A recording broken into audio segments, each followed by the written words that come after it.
Good afternoon and welcome to the WisDOT Rural Intersection Workflow Overview presented by Russ Nicloy with Macer Technologies.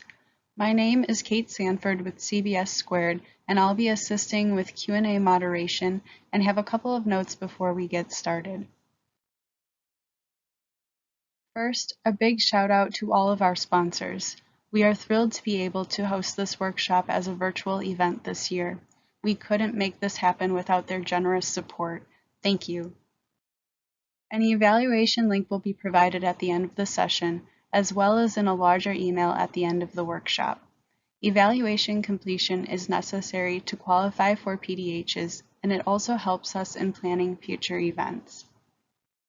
This session will be presented by Russ Nicloy. Russ has been in the civil infrastructure industry for over 26 years. 10 years in production drafting and GIS, and 13 years for an Autodesk reseller, providing subject matter expertise in Civil 3D, InfraWorks, and Autodesk products. He is a consultant member of the methods development team at Wisconsin DOT. His company, Macer Technologies, provides drafting services to the civil infrastructure industry in the Autodesk infrastructure collection of products. If you have any questions during the session, feel free to post those in the chat. And now I'll turn it over to Russ to get today's session started. Thank you all for joining us today for this ACEC Wisconsin session looking at the Wisconsin DOT Rural Intersection Workflow. Please understand this is recorded content, but I will be available live to answer questions and engage in conversation during the session. If you have questions that are not answered here today or you think of something later, you can contact me at russ.nicloy@macertechnologies.com. I will be displaying that email address at the end of the presentation. Before we start, just a real quick look at who I am. My name is Russ Nicloy. I'm a civil drafting and solutions specialist at Macer Technologies. I've been there for a couple of years now. Previous to that, I had 10 years of production experience and then 13 years at a reseller, which gave me a broader look at the industry as a whole. During that time, I did work closely with Wisconsin DOT during the implementation and evolution of their Civil 3D standards. Currently, I am a consultant member of the Methods Development Unit, focusing on training.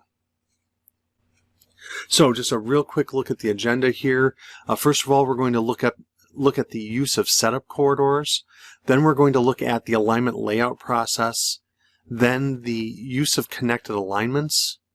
And finally, we're going to look at the finish of the corridor design and the creation of the refinement surface, kind of steps that you've probably done in other projects, but we're going to look at how they come together as a whole, as well as some tools that have been created for this process.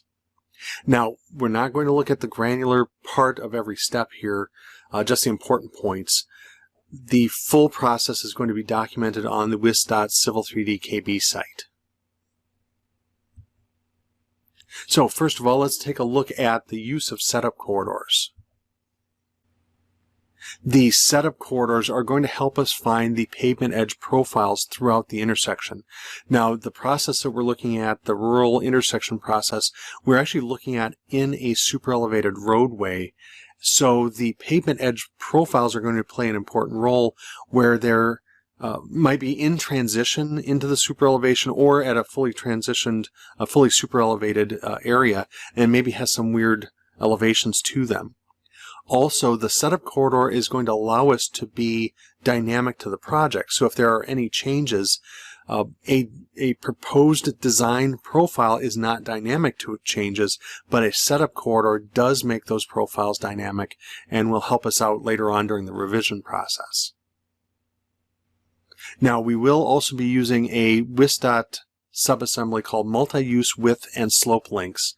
It's a rather large subassembly that will help us mimic what lanes will be doing in the area. We don't need the full design to figure out where these elevations are, so this multi-use width and slope links subassembly will help us get that information. Now, from setup corridors, we're going to create setup surfaces. The setup surface is what's going to be instrumental in our profiles being dynamic to the design and also finding the elevations. So that is the important step there. But to create the setup surfaces, we're actually going to use top links for this. Now, you can use other definitions with that, but top links is a little bit more speedy in the way that you can build this. Now, we normally can't use links in a design surface. That's because a design surface is going directly into a refinement surface, and there's some tools down the workflow process that can't read the links. It needs the feature codes inside the corridor. Well, since this is a setup corridor, it's not going into the refinement surface definition, so we are able to use it here. So it's a faster way to build a surface. It's kind of a quick way to build a surface. As long as it's coming out at the correct locations, that should be acceptable. As we switch over to Civil 3D, we're joining the project in progress. The State Highway 25 and 3rd Avenue alignments and profiles are already created, as well as the edge of traveled way for both of the roads. Here I'm finishing up adding the super elevation to State Highway 25.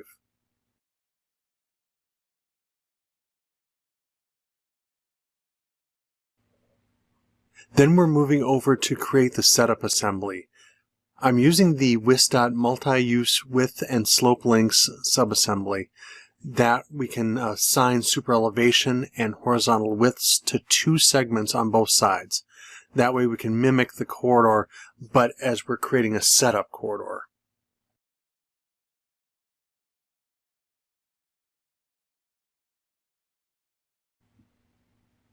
We are going to build the setup corridor along State Highway 25 first, assigning the edge of traveled ways as targets to make sure our corridor is going to match the needed lane widths.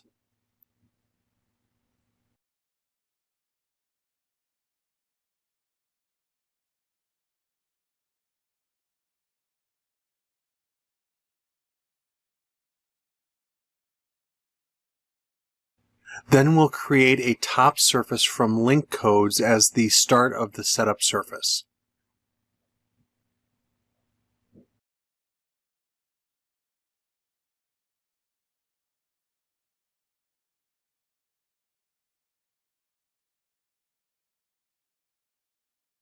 We'll be creating profiles for the State Highway 25 edge of travel way alignments so they can capture the elevations and be dynamic to any changes. With this, we have enough data to help build the proposed profile for 3rd Ave.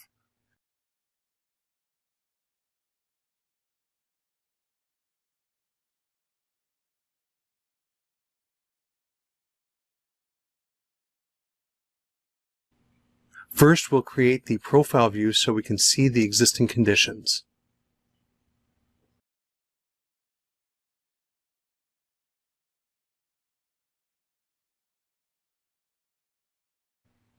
Notice we're tying the profile into the start and end, but we're leaving the middle undefined.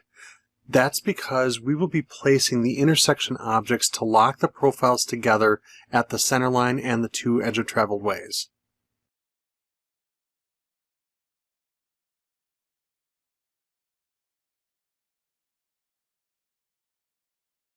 I want to stress that we are not building a full intersection. By turning off the second page settings, the only thing that is happening is the profiles will lock together.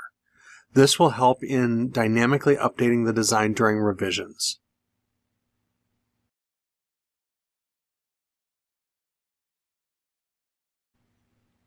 Notice that the proposed profile is now locked into these locations, and you can clearly see the super elevation at the intersection. We will need to clean up the rest of the proposed profile at this point. Once that's done, we can add the 3rd Avenue alignment and profile as a baseline to the setup corridor.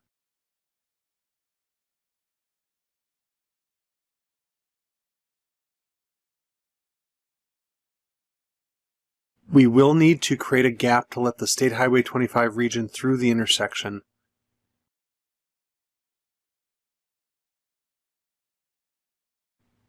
Notice the setup surface immediately adds this data. Now let's take a look at the alignment layout process. First of all, the first step that we're going to do during this intersection is determine if the dynamic intersection block should or can be used. Now, you don't have to use it even if there's room for it, but there will be times when this block won't fit or won't do what you need it to do for your intersection. If you are going to use the block, though, you can place that block and then set the parameters for the radius of the curve and the direction of the secondary road that's coming off of it. And then you can start to draw alignments over the block lines. It's really first step was to be a template so that you could draft in alignments where they needed to be at certain measurements along your intersection. Now, there is a tool that's under development. It is not ready for release yet. It's being tested.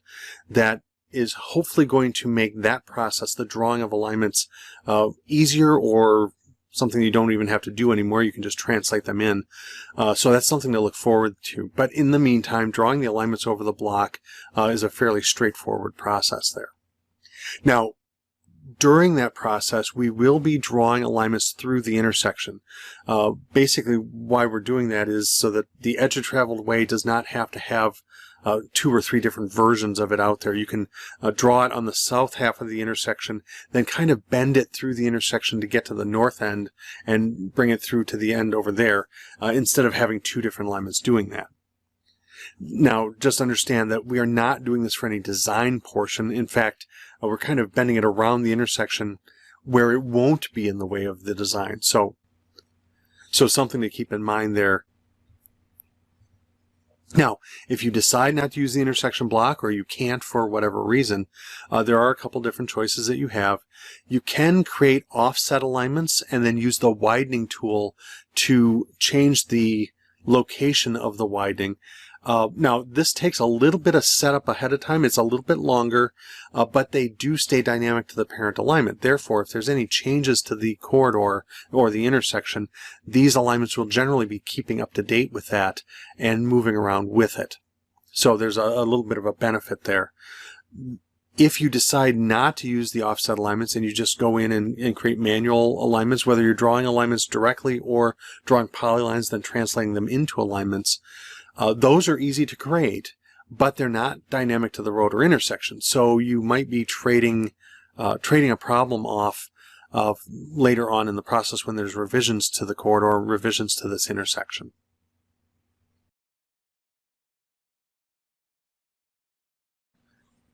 The intersection block is in the WisDOT parametric blocks palette. In this case, we are using the Type B intersection on the inside of the curve. The block is placed at the edge of traveled way and the center line, or wherever you need it. Rotate it so that it is facing the proper direction.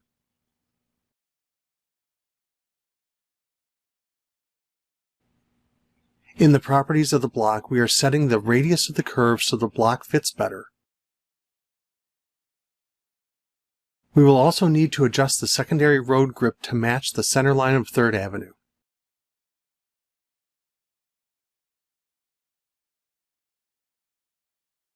Once the block is in place, we can start drafting in the right turn lane alignment.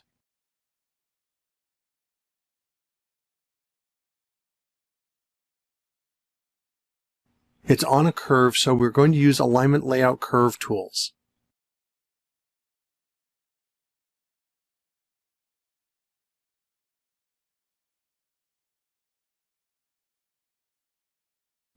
When we get to the curb return, we switch over to tangent tools to bend the alignment through the intersection. Again, this is just to get it out of the way of the design. We will snap back into the intersection location at the north end of the block and return to curves that end at the edge of traveled way.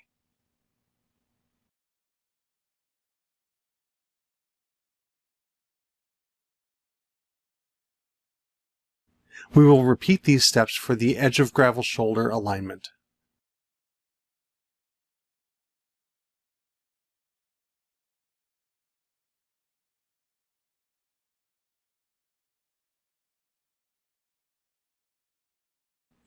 We will also create alignments at the curb and gutter flange line.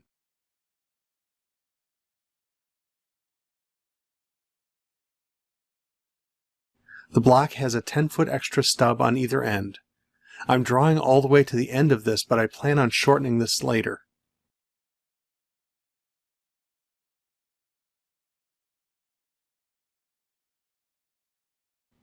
On the other side of the intersection, the block didn't fit, so we're creating those alignments manually.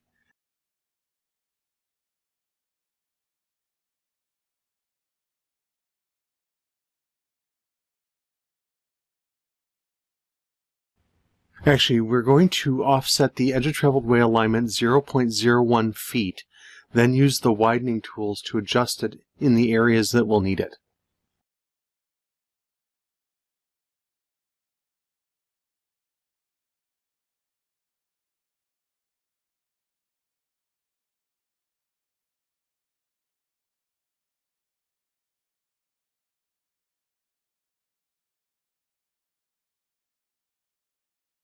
This process can be tricky as edit order matters.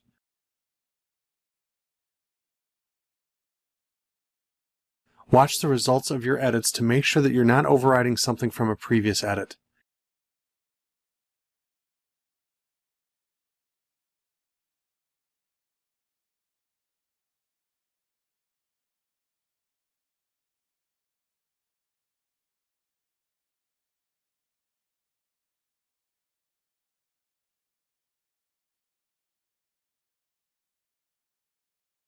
Practice editing with the widening tool will help you get better at using it.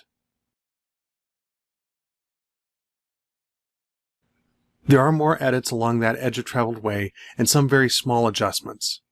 We'll move on to the 3rd Avenue edits that we need to complete.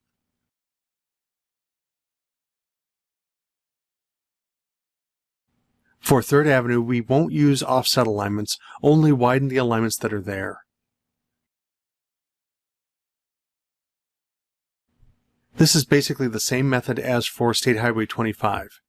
Again, watch the results of your edits carefully.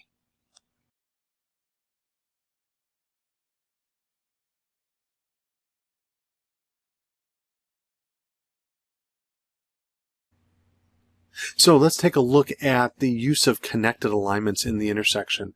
Autodesk has added the connected alignment type to Civil 3D a couple of releases ago, and basically what it does is creates a curve that maintains tangency between two separate alignments. Previous to this, we had to create one alignment that handled the tangency. Now we can do it between two, so we can do it from the edge of traveled way of one road, edge of traveled way to another road. During this process, you have control over the radius of that curve, but also the connection overlap. Now, notice that I say that the extension past the point of tangency is set to 0.02 feet. It doesn't agree with my screenshot there, but what we found was the 0.01 was too small. You can go as high as you want, 10, 20 feet, but to make it more appropriate for the construction part of what we're going to do here, we are going to make that extension as small as possible, and 0.02 feet is the safe distance that we found for that. After you've got the connected alignments in place, and you'll identify that for the alignments that you need, you can then use the WisDOT tool, the new WisDOT tool, to create a curb and gutter offset alignment. Now, this is meant for measuring from the flange of the curb return, which is the connected alignment, measuring from that flange back to the face of curb and then again to the back of curb. So you'll go to the WisDOT Design tab of the ribbon, Design Panel, Alignments drop-down tool, and then choose the Create Offset Alignments from that list. Now, as soon as you start it, it will ask you for the offset distance. What it's asking you for is the offset distance from the flange to the face of curb. Once that's entered, it will immediately ask you for the distance to the back. And again, it's measured from the flange again. So in our example, we're going to do a 2-foot pan. So it would be 2 foot to the face of curb and then 2.5 to get to the back of curb from there. The connected alignments need 2 crossing alignments to lock into. We could do this with the edge of traveled way or offset alignments. In this case, we're going to create offset alignments from the center lines so that they will update with changes to the center lines. We are turning the styles to construction so we will remember that these are not pavement edges.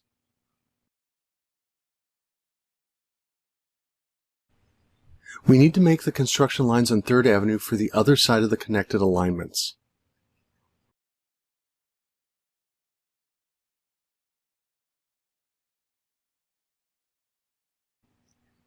For connecting alignments, direction does matter. We want all of our curb returns to be right turns, so I select to the north first and then to the west. I need to identify the quadrant this curve is in. Then I will fix the name and assign the correct radius. The overlap I'm using is 0.02 feet.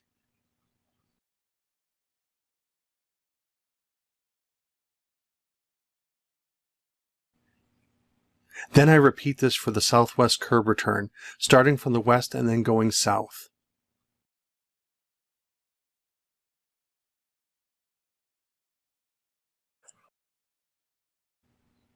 To create the rest of the curb lines as alignments, I will start the new WisDOT curb return offset command. I will set this for 2 feet to the face and 2.5 feet to the back. I need to select the alignment, assign this to entire so I get the whole alignment, then select the side to offset to. It is easy to continue this process around the 4 curb return areas.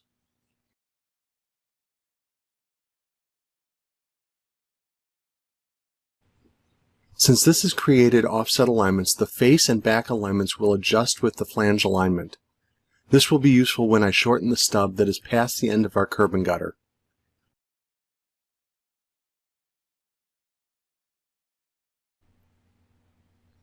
Now let's look at the process of finishing the corridor design and creating the refinement surface. Now, many of the steps during this process are things that you're doing to your current files, and they probably won't be much of a surprise. However, there are some new tools that we do want to highlight during the process, as well as review the refinement surface process that we're going to be looking at. This has always been kind of a question of how to build this and how to best build it, and so we're going to look very quickly at the best way to build a refinement surface from your corridor. First of all, I do want to highlight the new Assign Corridor Targets tool. What this does is goes through and looks at the alignments and profiles and other targets that you have, and then it looks at the sub-assemblies that you're using in different regions and kind of pairs them up, matches them up. There's a CSV file that's going to be used to create the connection between these objects, and that you can manage through the CSV file. That way you don't have to keep running through the long list inside the corridor for each region. You can set this up and then walk region to region and just click through it. Really takes the manual process off the user's hands and automates it for you. Another tool that we're going to be looking at is the Corridor Surfaces tool. What this is going to do is go through and automate what codes should be used for the top and datum and other surfaces. Again, it is driven by a CSV file that you can maintain. For the most part, most of the codes are in there, but you can edit it if you have to. But that makes the corridor surfaces go that much faster. And finally, the other tool that we're going to look at here is going to be creating boundaries using the shrink wrap tool. Now, if you ever looked at creating corridor boundaries earlier, you'll notice that the command that was used was called shrink wrap. This is going to extrapolate that out and make it a little bit more user-friendly for creating this. In the case of datum surfaces in particular, we were going to have to use the interactive tool instead of the faster boundary creation tool, and this is going to speed that process up by quite a bit. So something else to look forward to is the shrink wrap tool for creating the boundaries. A note about the refinement surfaces. First of all, to create the refinement surfaces, I want to first look at how we're creating the corridor top surface. Corridor top surfaces are going to go from daylight on one side to daylight on the other, and using all of the top information across the entire portion there. It's going to go code point to code point across the top and cover basically the entire design. The datum surface is going to be a little more nuanced than that. It's only going to be created out to the point where it's not overlapping the top surface. We don't want duplicate information where the surfaces are exactly the same. We want to try to avoid that.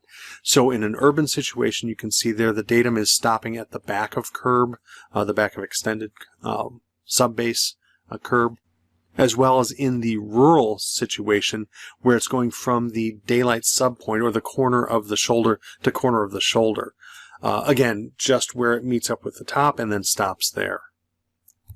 Now, to take that information into refinement surfaces, we're going to first start with the corridor top, or the refinement top surface. We'll take the corridor top surface and paste it into the refinement top surface. And if you had more than one corridor, you would paste all of them into that refinement top surface. And this, by the way, would also include any grading that you may have done in the area of your corridor there. So now we've got our refinement top surface. We'll start in on creating the refinement datum surface, but we're going to start the refinement datum surface with the refinement top surface. That overall complete refinement top surface that goes from daylight to daylight all the way throughout your corridor or your intersection design area. Then we will be pasting in the corridor datum surface on top of that. That way, just the details inside of where the datum is being created will be picked up by the refinement datum surface and held there. Before we start the design corridor, we need to assign the curb and gutter profiles. These will need to tie into the pavement edges of both State Highway 25 and 3rd Ave. They will also need to be at an acceptable slope through those transitions, so we're going to create setup corridors to identify the maximum, minimum, and normal slopes through the curb return areas. There is a WisDOT assembly pre-built for just this setup.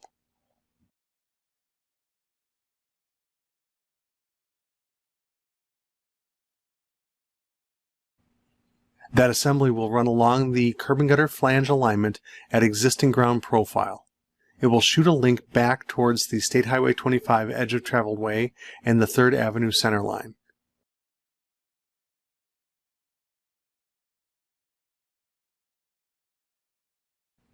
This in turn will place links at the max, min, and normal slopes.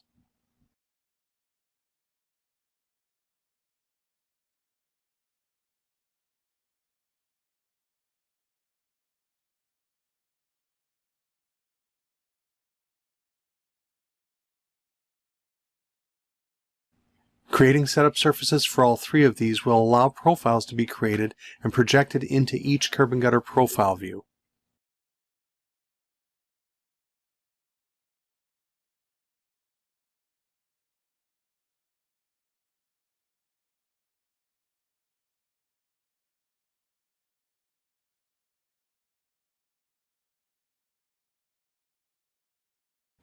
Here's the creation of the profile view, including the minimum, maximum, and normal profiles.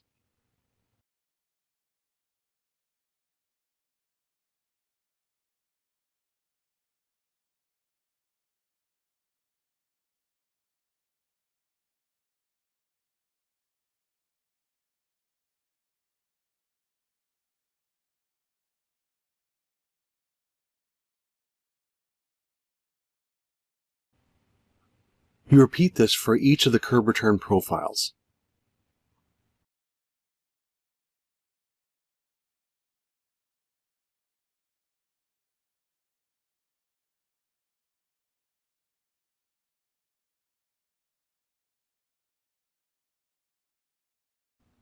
While creating the proposed profile, you will try to keep it inside the max and min profiles. The proposed profile itself will be roughly drawn in above or below where the design will be, but going well past the stations it will be needed at.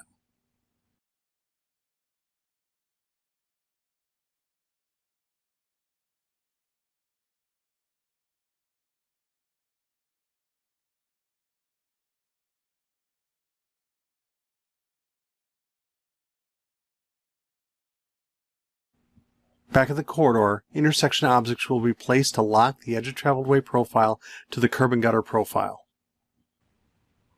It is important to assign the edge of traveled way alignment as the primary alignment so it will control the curb and gutter profile.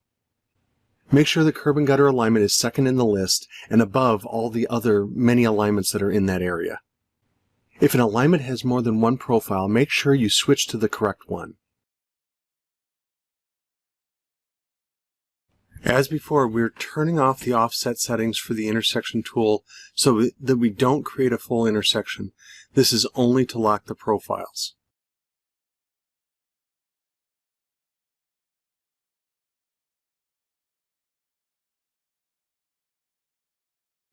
We then create an intersection object at the other end of the curb return, locking it to the other road, edge of traveled way.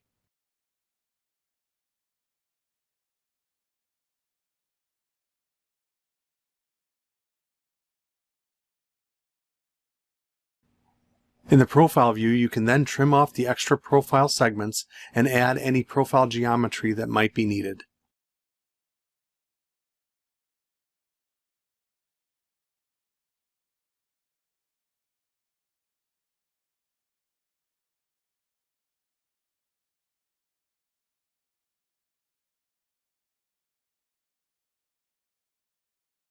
Again, you repeat these steps for the other curb return areas.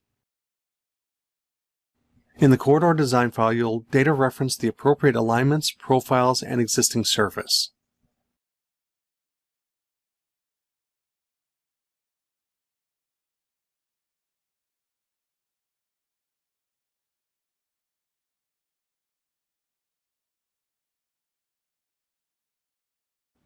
With those in place, create the assemblies you need for the design.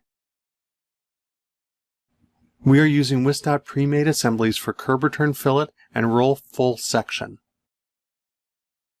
These assemblies can be copied and tweaked to match the different regions that are going to be needed for the design.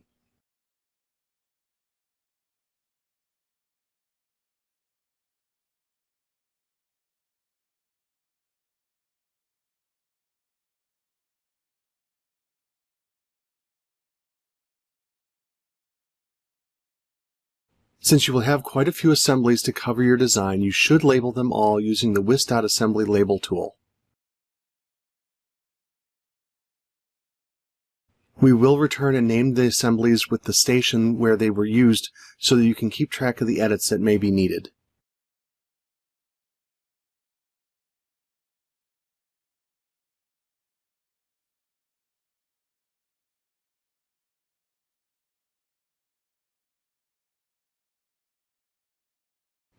We will create the corridor in the typical way, assigning the baseline alignment, profile, and one of the assemblies. We will also assign the existing surface as our surface target.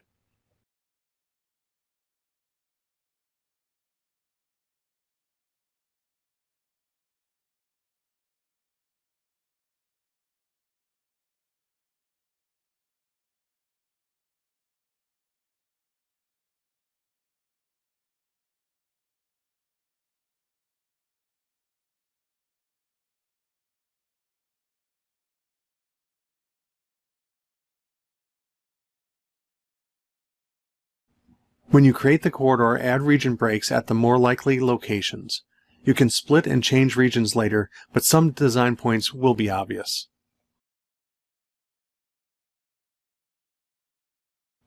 Repeat this for the 3rd Ave and each curb return baseline.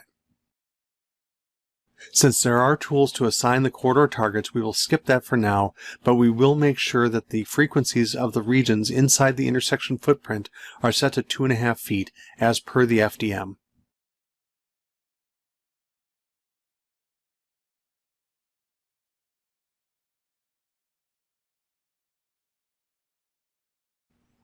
Open the corridor target assign full section.csv file and check the target object and subassembly names. Use the new Assign Corridor Targets tool to run that CSV file for each region in each baseline. You can hold off rebuilding the corridor until the last region to speed this process along.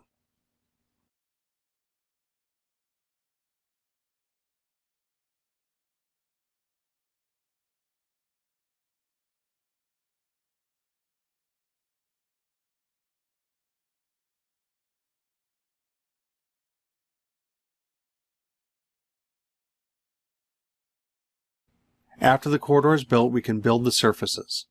The createCorridorSurfaces.csv can quickly assign the surface feature line definitions.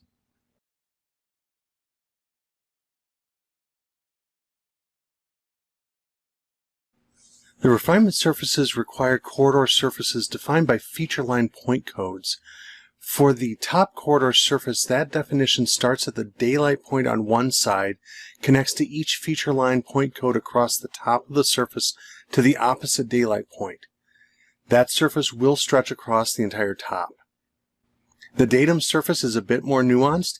It starts at the daylight subpoint at the corner of the shoulder and connects to feature line points across the bottom until the opposite daylight sub.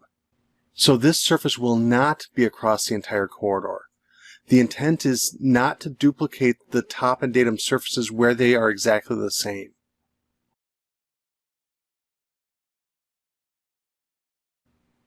To build the surfaces, open the new Create Corridor Surfaces tool.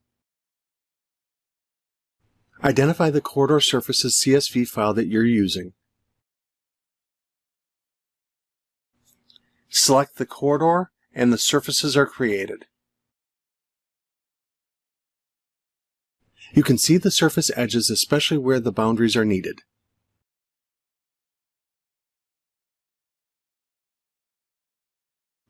Start the new Shrink Wrap Corridor Surface tool. Select the feature line point codes to use in the boundary creation. This tool will need to be run for each surface.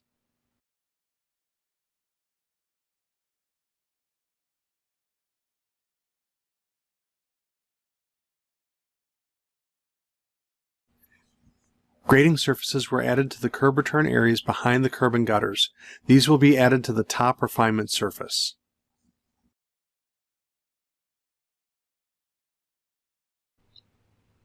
The grading surfaces start with feature lines that connect daylight points on either side of the curb return area, as well as any lines for drainage geometry.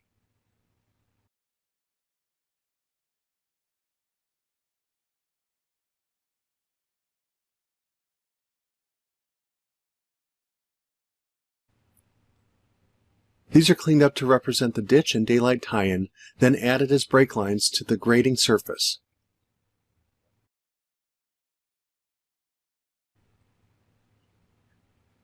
The feature line from the edge of the corridor is extracted and will be added to the grading surface as the tie-in part of the geometry.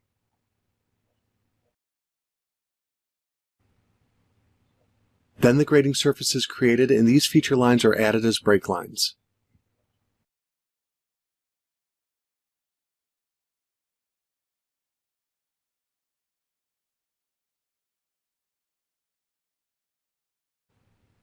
Of course, this is repeated behind all of the curb return areas, each as its own independent surface.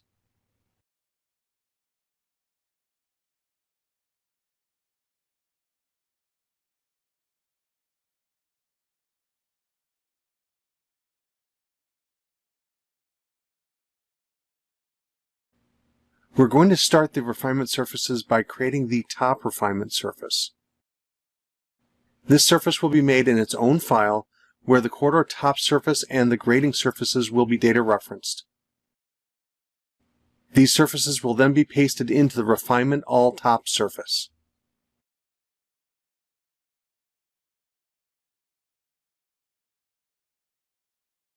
There will be surface triangles that do not flow in the correct direction, so 3D lines will be added as brake lines to force the surface to triangulate correctly.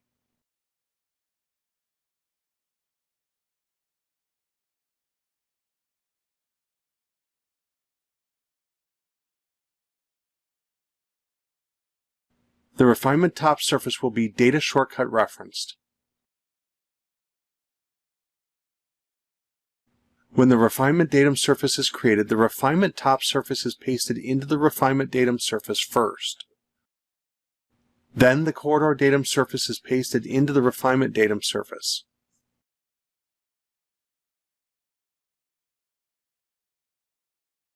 I'll turn on the triangles to inspect how the design turned out.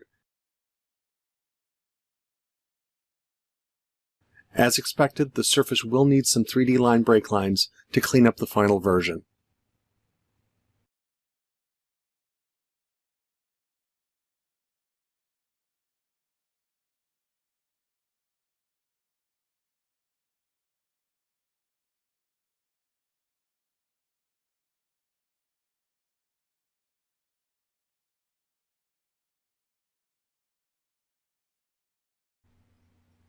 So in conclusion, there are a couple things that I want you to remember as you walk away from this session.